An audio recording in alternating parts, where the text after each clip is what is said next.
আজকে আমি তৃতীয় শ্রেণীর ছাত্রছাত্রীদের জন্য তাদের যে 43 পাতায় পাতাবাহার বইয়ের যে 43 পাতায় যে পাঠ্য আছে নদীর তীরে একা, জীবন সর্দার রচিত সেই নদীর তীরে একা গল্পটির সংক্ষেপে ব্যাখ্যা এবং বোঝানোর চেষ্টা করব কি বলতে চাওয়া হয়েছে এই গল্পটা পড়ার মধ্য দিয়ে ছাত্রছাত্রীরা কি শিখতে পারছে এবং কেন আমরা এটা পড়ব, এই সমস্ত বিষয় গিয়ে সম্ভাব্য সমস্ত প্রশ্নের কৌতূহল আমরা মেটানোর চেষ্টা করব।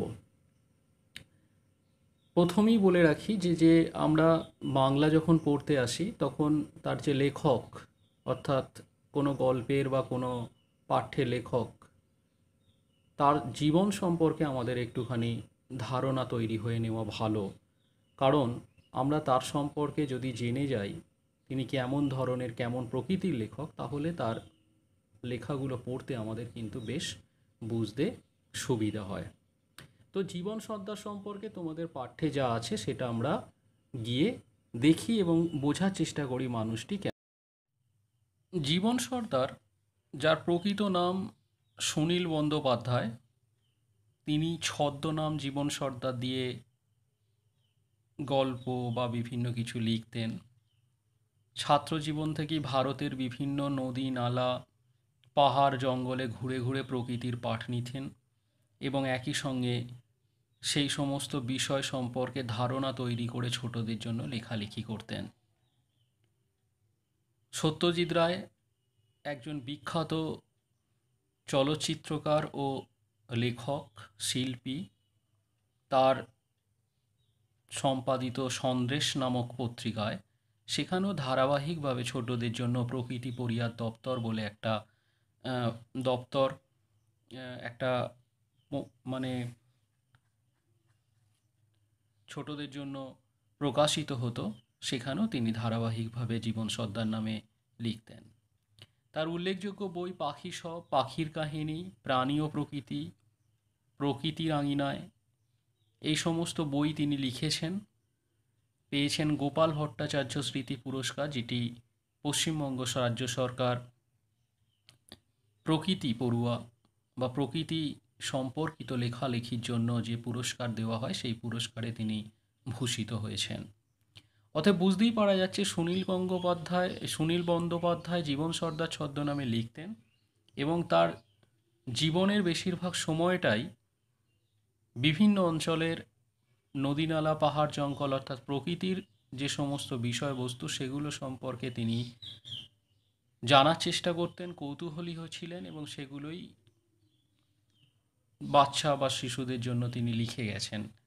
ফলে আমাদের যে আলোচ্য পাঠ্য নদীর তীরে একা, এই নদীর তীরে একাও সেই তার জীবনের যে ধারা, সেই ধারারই একটা পাঠ্য, যেখানে তিনি প্রকৃতির কিছু বৈশিষ্ট্যকে তুলে ধরার চেষ্টা করেছেন। আমরাও শিখব যে প্রকৃতির কোলেও কি রোমাঞ্চকর, কি মিষ্টি অনুভূতি থাকতে পারে, সেই থাকার অনুভূতিগুলিকেই আজকে আমরা পাঠ্যের মধ্য দিয়ে জানার চেষ্টা করব। এই পর্যায়ে বলে রাখি, আমার তোমাদের যে সমস্ত স্কুলে অ্যাক্টিভিটি টাস্ক দেওয়া হয়েছে তৃতীয় শ্রেণীর, তার অনেকগুলোই আমি সমাধান করে দিয়েছি আমার ভিডিওতে। সেগুলো যদি দেখতে চাও তাহলে আমার ডেসক্রিপশান বক্সে আমার চ্যানেলে গিয়ে তোমরা সার্চ করে বা প্লেলিস্টে গিয়ে সেখান থেকে গিয়ে তোমরা তোমাদের ওই অ্যাক্টিভিটি টাস্কের প্রশ্নের উত্তরগুলো, সম্ভাব্য উত্তর কী হতে পারে তা দেখে নিতে পারো। যদি ভালো লাগে সব কিছু শেয়ার লাইক করো, আর অবশ্যই সাবস্ক্রিপশান করে নিও চ্যানেলটি। এবার আমরা পাঠ্যে আসি। নদীর তীরে একা। অনেক নদীর তীরে আমি একা একাই গিয়েছি। কেন? এ প্রশ্নের উত্তর একটাই, প্রকৃতি পড়ুয়া হব বলে। তবে নদীর তীরে গিয়ে বসে থাকিনি, শুধু ঢেউয়ের ওঠানামা দেখিনি। ওই নদী কেমন নদী সেই খোঁজ নেওয়া ছিল আমার খেলা। ছিল কেন বলছি, এখনও আমি ফুসরত পেলে একটা না একটা নদীর তীরে যাই। অর্থাৎ এখানে পুরো উত্তরটাই, মানে পুরো লেখাটাই উত্তম পুরুষ অর্থাৎ লেখক নিজের মুখে নিজের কথা বলছেন। তিনি বলছেন যে তিনি অনেক সময় একা একা নদীর তীরে গেছেন এর ওজন কেন গিয়েছিলেন তার একটাই উত্তর হচ্ছে যে প্রকৃতি পড়ুয়া, অর্থাৎ প্রকৃতির থেকে তিনি শিক্ষা লাভ করবেন বলে তিনি একা একাই নদীর তীরে অধিকাংশ সময় গিয়েছিলেন। এবং সেখানে শুধু বসে থেকে তিনি লক্ষ্য করেননি, মানে শুধু ঢেউয়ের ওঠানামা, এ নদী কেমন, মানে নদীর বৈশিষ্ট্য কেমন, সেখানে কিভাবে জল কখন বাড়ে কখন কমে, সেখানে কারা আসে যায়, সেখানকার পলি কেমন, সেখানকার মাটি কেমন, সেখানকার পাড় গাছ কী কী হয়, সেগুলো ছিল তার একটা খোঁজ নেওয়ার খেলা। মানে সেখানকার সার্বিক ধারণা তৈরি করার একটা প্রচেষ্টা লেখকের মধ্যে ছিল। কেন বলছি এখনও আমি ফুসরত পেলে ছিল, কেন বলছি, মানে লেখক বলছে এটা পাস্ট বা অতীত হয়ে যায়নি, এটা আমি মানে করতাম এখন আর করি না এরকম নয়। এখনও বিভিন্ন কাজের ব্যস্ততার ফাঁকে ফুসরত মানে যদি সময় পাওয়া যায়, অবসর সময় পাওয়া যায়, তাহলে এখনও কিন্তু লেখক ওই নদীর পাড়ে গিয়ে তার ওই জানার কৌতূহল এখনও মেটানোর চেষ্টা করে, বা সেই সময় থেকে এখনের যে পরিবর্তন সেই পরিবর্তনটাকে বোঝার চেষ্টা করে। এবার বর্ষায় বৃষ্টি হয়েছে কম, কিন্তু শরতের পর কদিন ঝমঝম বৃষ্টি হতেই নদীরা রং পাল্টে নিল। আমার প্রিয় নদী তিনটিকে একটু ভরা ভরা দেখলাম। অর্থাৎ লেখক যে সময়ে তার গল্পটা বলছে সেই সময় বা সেই বছরে বর্ষায় হয়তো বৃষ্টি তুলনামূলকভাবে কম হয়েছে, কিন্তু শরতের সময়, এই শরৎ বলতে আমরা জানি যে ভাদ্র এবং আশ্বিন মাস, এই দুটো মাসে ঝমঝম করে বৃষ্টি হওয়ার পর নদীরা রং পাল্টে নিল, মানে বেশ জলে পরিপূর্ণ হয়ে উঠল। এবং তার প্রিয় যে তিনটে নদী, সেই তিনটে নদীর নাম আমরা পরে পরে পাবো। এটা তোমাদের প্রশ্ন এবং কৌতূহলও থাকে। ইছামতির তীরে বসার সুযোগ ছিল না। ইছামতি হচ্ছে একটা লেখকের প্রিয় তিনটে নদীর মধ্যে একটি। সেখানে বসার সুযোগ ছিল না, কারণ সেখানে হয়তো অনেক বেশি বিপদগ্রস্ত হতে পারত লেখক। তাই পশ্চিমে দামোদরের তীরে, পশ্চিম বলতে আমরা জানি যে আমাদের যে পশ্চিমবঙ্গ তার পশ্চিম দিক, অর্থাৎ বর্ধমান জেলায় দামোদরের যে তীর, সেখানে প্রিয় ঘাট খাদিনানের পথে পাড়ি দিলাম। এই জায়গাটা লেখকের অত্যন্ত পরিচিত এবং অত্যন্ত প্রিয় ঘাট খাদিনান। ওই ঘাটে যাওয়ার দুটি পথ, একটি বাঁধের উপর দিয়ে হেঁটে, অন্যটি নৌকায়। আমি হেঁটে যাওয়া ভালোবাসি, আর সেটা হবে জলের কিনার ধরে। লেখক দুটো পথের মধ্যে একটি পথ, অর্থাৎ যেটা পায়ে হেঁটে যাওয়া যায়, সেটা অত্যন্ত ভালোবাসেন, এবং সেটা জলের কিনার মানে জলের পাড় ধরে ধরে, যেখানে জল শেষ হয়ে ডাঙা, সেই জায়গা ধরে ধরে, নদীর পাড় ধরে ধরে তিনি যেতে পছন্দ করেন। এইভাবেই এগিয়ে চলল লেখকের যাত্রাপথ। কিন্তু সেদিন মহিষরেখা ঘাটে একটা ডিঙি পেয়ে গেলাম। সেই ডিঙির মাঝিকে আমি খুব চিনি। সে বলল, এবার কি মনে করে? মহিষরেখা ঘাট সে পথেরই ঘাট, সে নদীরই ঘাট, এবং সেখানে একটা ছোট ডিঙি, ডিঙি মানে হচ্ছে ছোট নৌকা, এবং তার যে মাঝি, সেই মাঝিকে লেখক খুব ভালো করে চেনে, কারণ বা মাঝে মাঝি সেখানে আসা যাওয়ার সূত্রে তার সাথে পরিচয় হয়ে গেছে। সে বলল, এবার কি মনে করে? চৈত্র মাসেই তো এসেছিলেন। অর্থাৎ চৈত্র মাসে আসার পরেও আবার সে আশ্বিন বা ভাদ্র এই দুটো মাসের কোনো এক সময় এসেছিলেন, এবং জাস্ট ৩-৪ মাস বা ৫ মাসের একটা দূরত্ব। তখন শুকনো কাল ছিল। চৈত্র মাস মানে নদীর যে ভরা অবস্থা থাকে সেটা অনেকটাই সংকীর্ণ হয়ে পড়ে, শুষ্ক হয়ে পড়ে। দামোদরের তখন অন্য রূপ ছিল, তার তীর ধরে সবজি ফসল দেখার মতো। দামোদরের এই পাড়গুলোয় তখন জল নেমে যায়, তখন এই পলি মিশ্রিত মাটিতে কিন্তু চাষিরা খুব সুন্দর সোনার ফসল ফলায়। সেটা চৈত্র ফাল্গুন বা এই সময় শীতের পরবর্তী সময়ে হয়, বৈশাখ মাস পর্যন্ত। তারপরে যখন আবার নদী ভরে যায়, তখন সেই সমস্ত ফসল কিন্তু নষ্ট হয়ে যায়, সেখানে আর তখন ফসল হয় না। আর এখন জল ভরা নদী দেখতে এসেছি আমার সোজা উত্তর। অর্থাৎ দুটো ঋতুতে, অর্থাৎ গ্রীষ্মের প্রাক গ্রীষ্মের সময়ে, চৈত্র ফাল্গুন চৈত্র বৈশাখ এইরকম একটা সময়ে নদীর যে পরিস্থিতি, সেই পরিস্থিতি কিন্তু শরতের এই সময়ে কিন্তু সম্পূর্ণ বদলে গেছে। এটা উত্তর হিসাবে লেখক ওই মাঝিকে বলেছিল। দামোদরের উপর বোম্বে রোডের পুলের কাছে মহিষবাথান। আমার পক্ষে সেখানে পৌঁছে যাওয়া কঠিন নয়, তাই একই নদীতে ভিন্ন ভিন্ন ঋতুতে দেখতে যাই। দেখে দেখে শিখি নদীর নানান রকম দশা।